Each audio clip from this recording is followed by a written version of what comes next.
All right.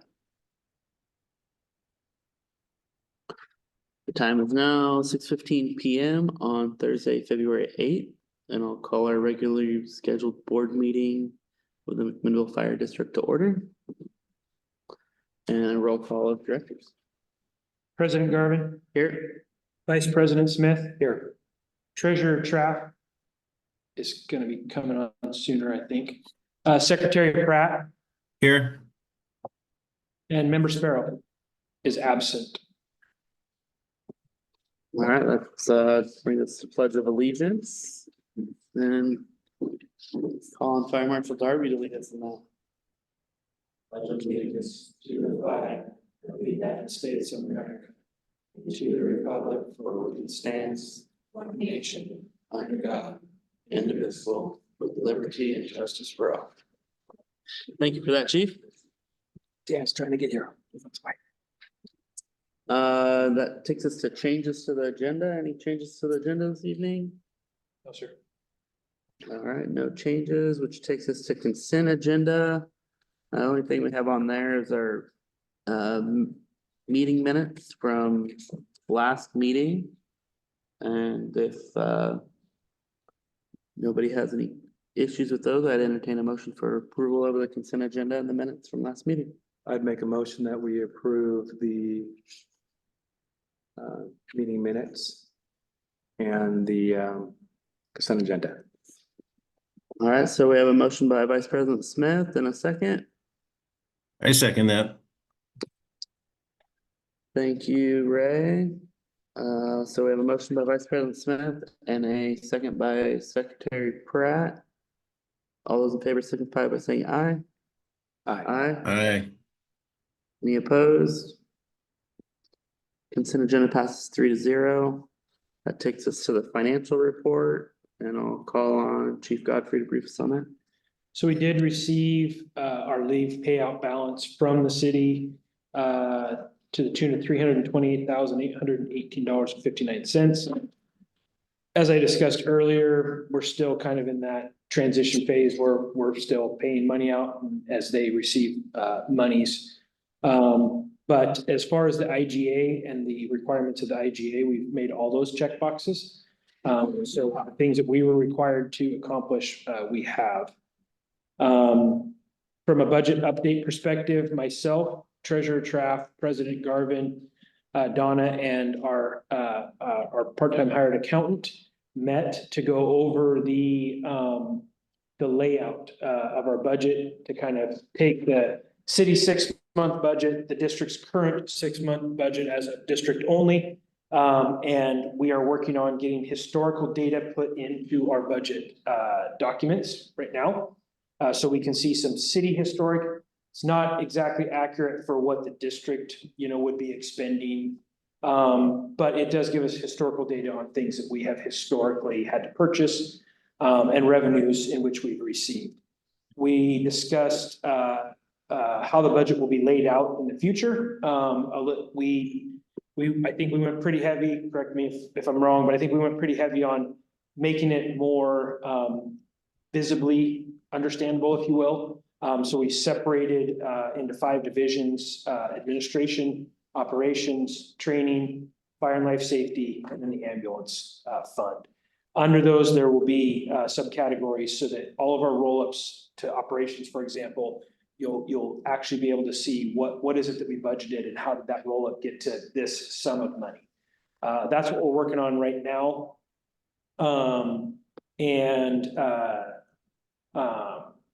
As soon as we get that, then we'll be able to start putting numbers to a budget for next year's fiscal budget.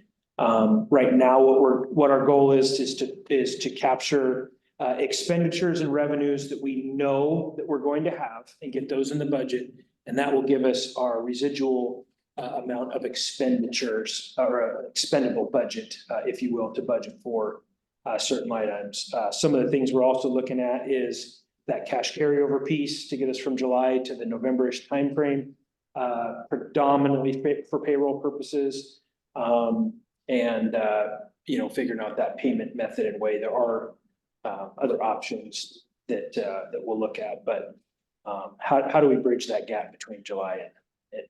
So, it's going well. It's just, trying to gather all those pieces and put it together, so.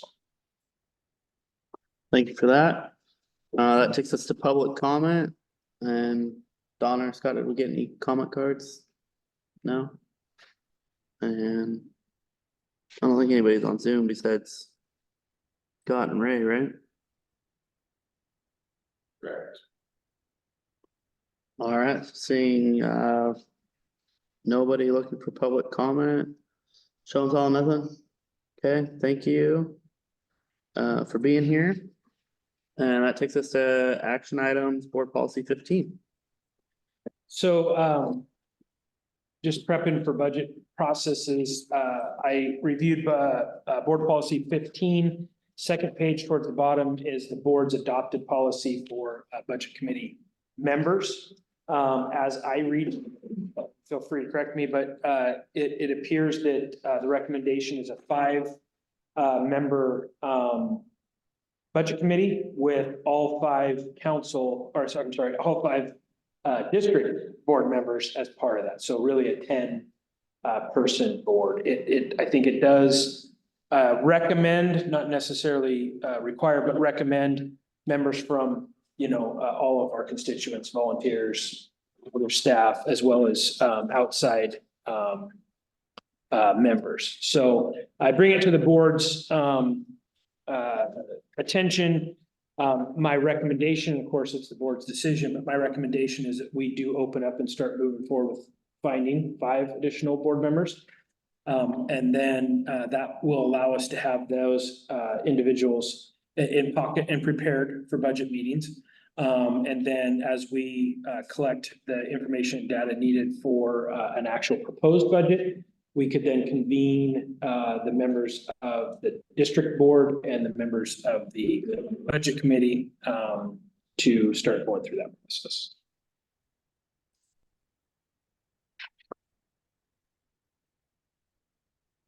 Any questions on that? So we're talking 5 people for the budget committee? That it's technical speaking, it is 10-person budget committee, but 5 of them, yes, are board members. Gotcha. And then 5 at large, if you will, Mhm. with, and just in your notes, a recommendation of, members, volunteer association, career administrative staff, and others. So is described as a state. So not a requirement, but a goal. Thank you for clarifying that. Same process at some point for the audit committee and strat planning? That's what, yes. Yeah, thank you. Agreed.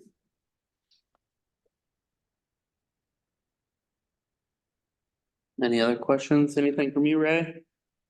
Yeah, I'm just thinking that if all 5 of us are required to be on the budget committee, it's gonna be hard to get us all together. So it would be nice if we didn't have to have a quorum for this committee.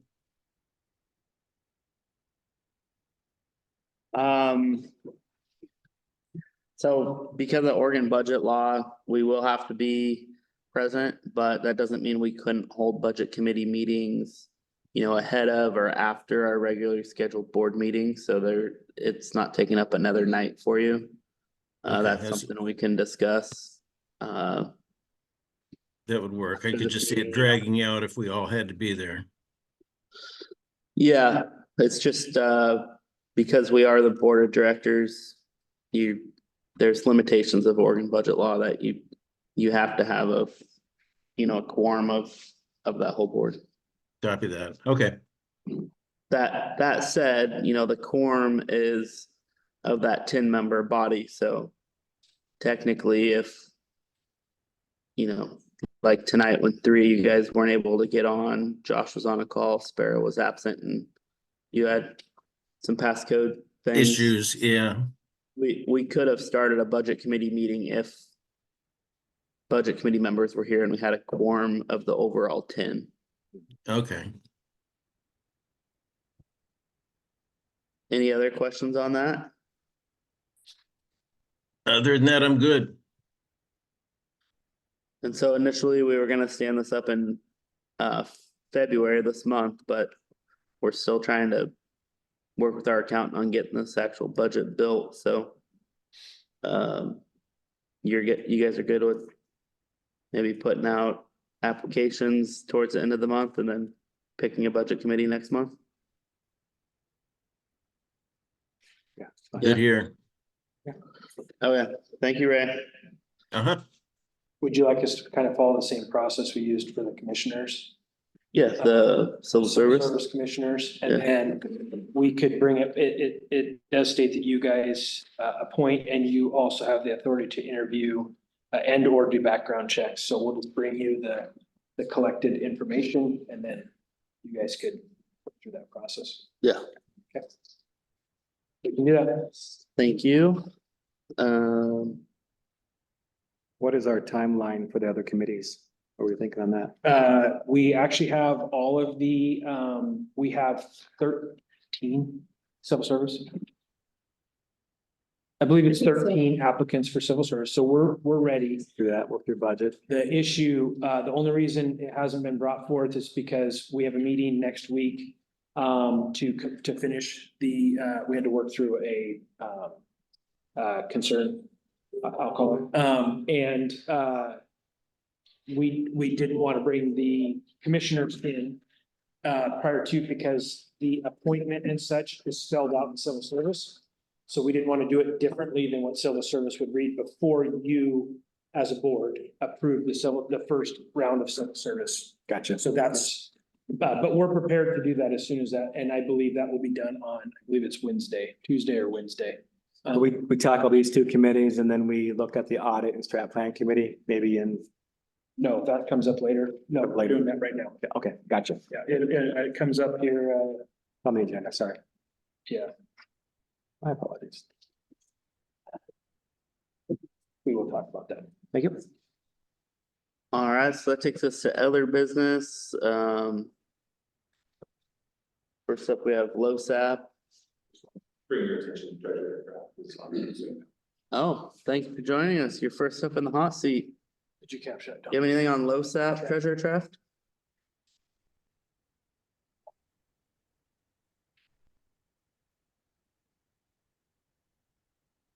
Yes.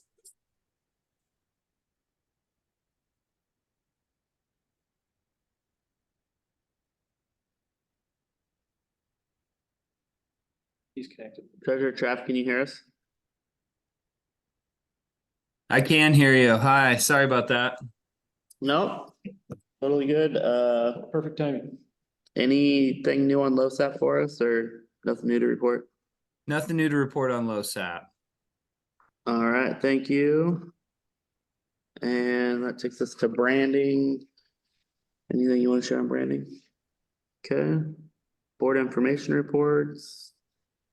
Anything informationally from anyone? I have nothing. Laptop just died.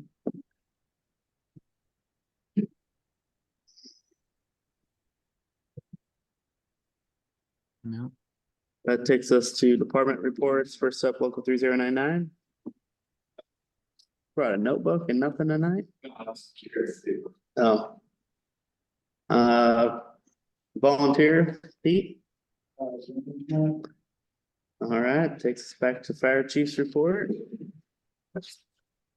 Okay, we talked about civil service a little bit. We worked through a snafu. And we will, I believe, have a completed civil service document for you to review at your next board meeting, which is the end of this month. So we meet again, I believe it's Tuesday or Wednesday, 15th. Yeah, it's Wednesday, 15th in the afternoon, and we'll have it completed after that. So you guys will see a copy of it. And then that will be an action item, because and I'll get it to you sooner than later, so you can have time to review it and look at it, because that would be an actionable item if you chose that night to approve and or amend or make recommendations for us to go back and change at your next meeting. Administrative Services Director and Finance Manager update, they are out and open. I have received a couple calls on both positions. I believe we do have one still. We do have one application for finance manager. It closes, the first poll, excuse me, is the 19th. And then it closes on the 3rd of March or the 8th, 3rd or the 3rd of March, I believe it is. So we still have some time. If we do have a good applicant pool on the first poll, we will move forward with the process. If we don't, we'll just remain it open until the 1st of next month, and we'll do a process then. Do we have that posted anywhere besides the city website? Yes, it's at multiple places. Do you remember? Daily Dispatch. And Chamber? Indeed. No. no. No. But we can, I do have an avenue. Indeed or LinkedIn. Both those. We can. I mean, if we're not getting applicants, if we're getting applicants, don't worry about it. Sure. Another avenue. Just for your knowledge, we are working on, Medic 11, as you all know, is a BLS ambulance. It takes predominantly Alpha and Bravo level type calls. We will be transitioning that ambulance to an ALS ambulance. So we'll be going to 5 ALS ambulances, 4 24 hours a day and 1 day car. We're working through some tone out issues, some tones for pagers and such right now.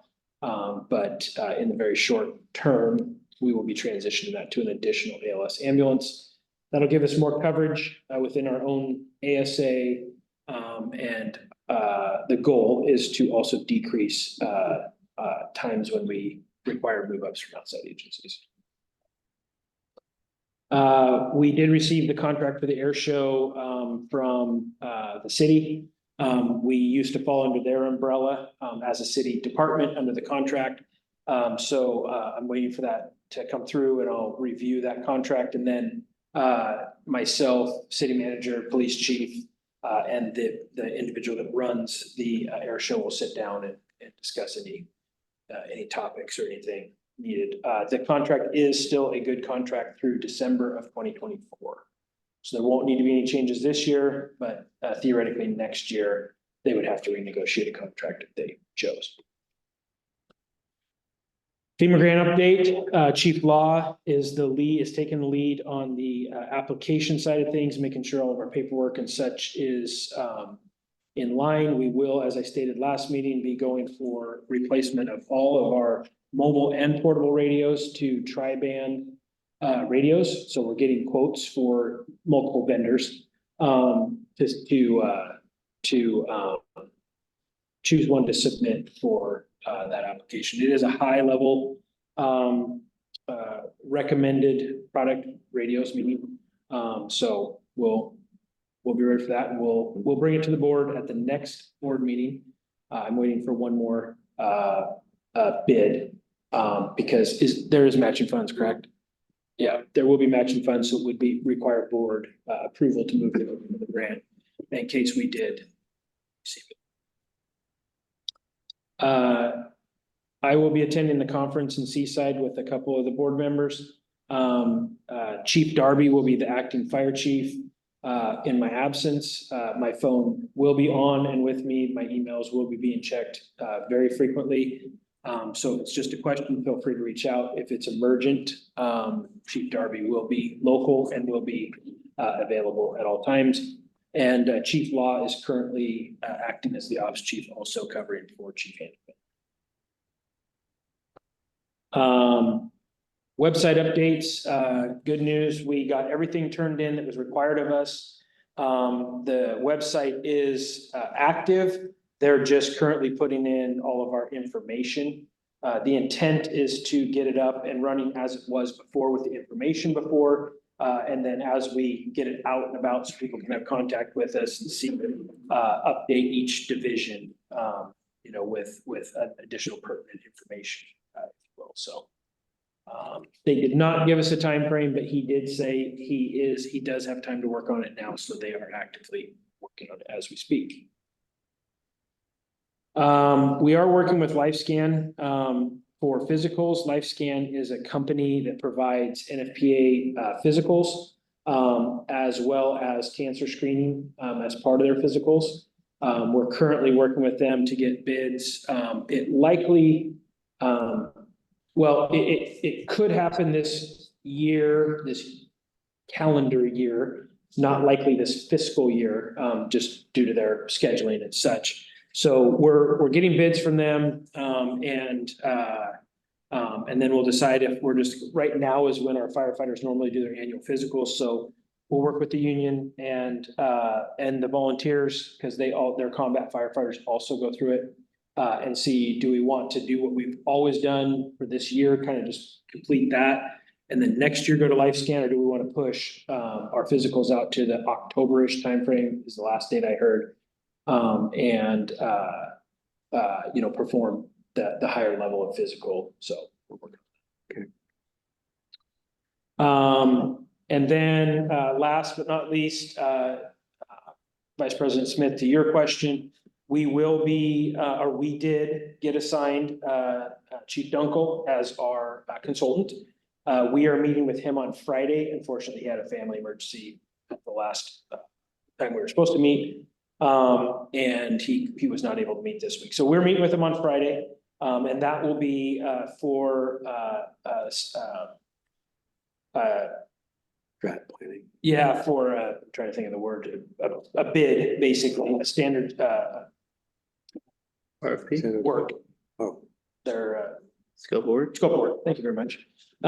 Scope of work for updating our strategic plan, our standards of cover, and we also have a deployment plan. That doesn't mean we'll update all three of those. We may bring some or all of those into one, document, if you will. Right now, there's currently 4 documents from 2006 to present, I'll call it, that are all under that umbrella, if you will, but they're 4 separate documents. I'll be asking, I'm gonna bring them with me and ask them, hey, are some of these that we can combine, like in your standard of cover? Can our deployment plan be within the standard of cover, since we're kind of talking apples to apples there? But we will be meeting with him at the conference on Friday. And that's what I have for now, unless there's questions of me, of course. Ray or Traf, any questions for? Chief? Let's go back to the ambulances. There was a plan to work with Lafayette to put an ambulance over there. Has anything been worked on that?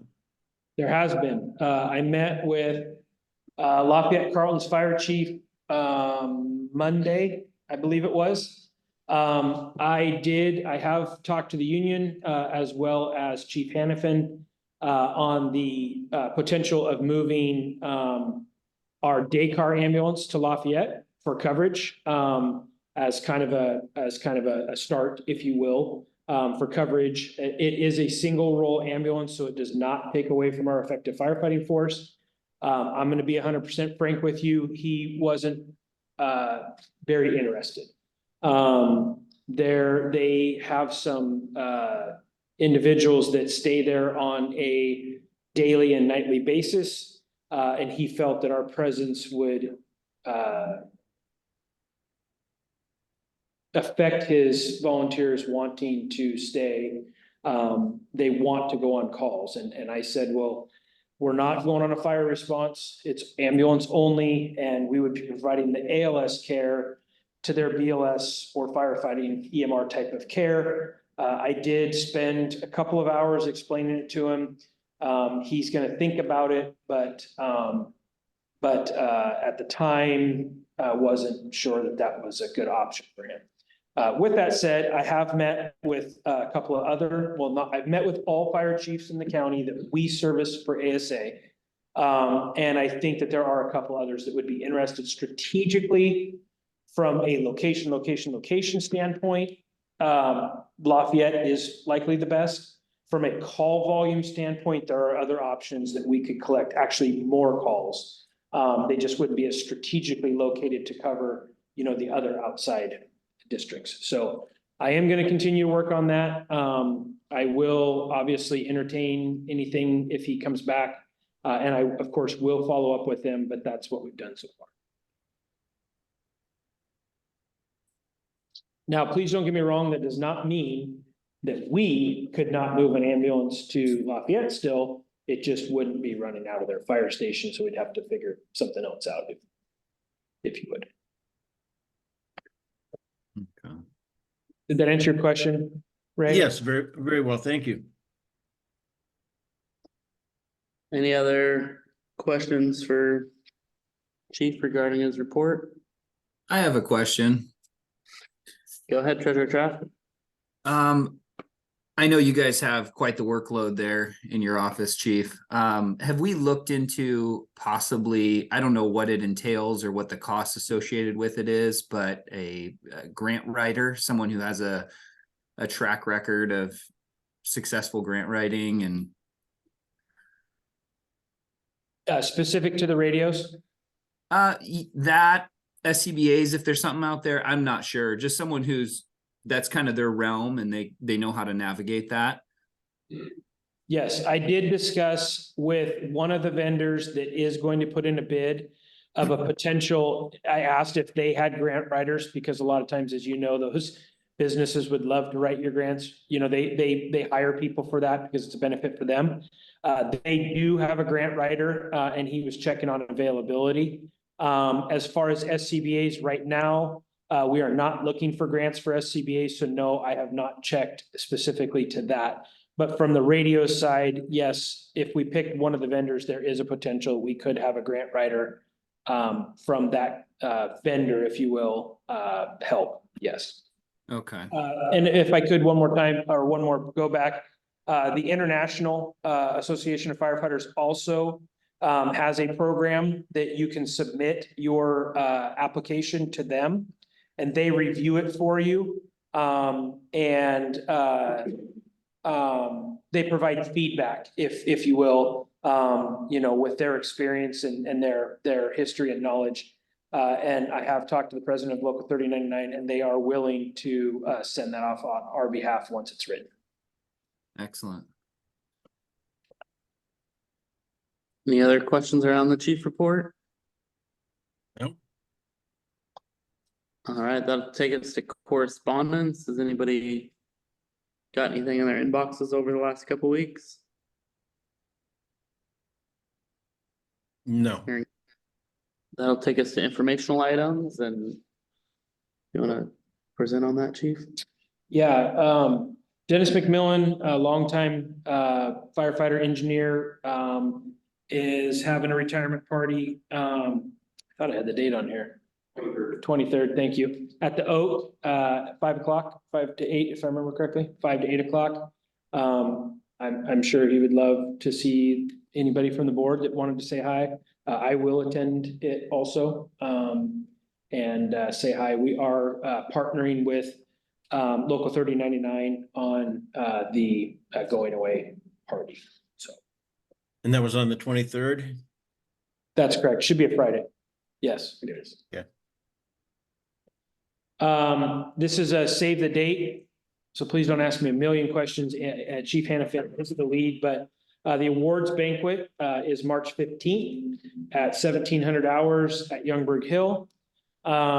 We will be inviting the retirees also. We're gonna, and this is our first year, so it won't be as smooth, but moving forward, all of our retirees will be invited to the awards banquet, and we'll host it as an awards banquet, and any retirees, volunteer, administrative, career, anybody within the organization that retires or even would get an invite. We will also this year differently be inviting all retirees to also attend the event as a guest, if you will.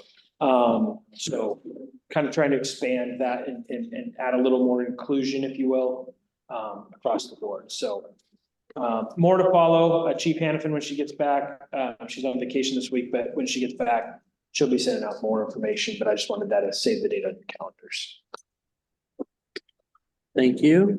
And last but not least, the events committee it will be starting to work on a 150-year anniversary event. The McMinnville Fire Department turns 150 years old this summer. And so we don't have answers of the what, the whens and the whys and the wheres, but it is on our radar, and the events committee will be picking that up and coming up with an appreciation and a thank you for all the years of service. So for all current and past members as well as the community. Awesome. Anything else for the good of the order? Yep. Alright, hearing none, our next meeting is Thursday, February 22nd, 2024 at 6 p.m. And I personally will be on Zoom that meeting, but we'll see you then. Okay. Thank you. Wanna run that meeting? I can do it, yeah.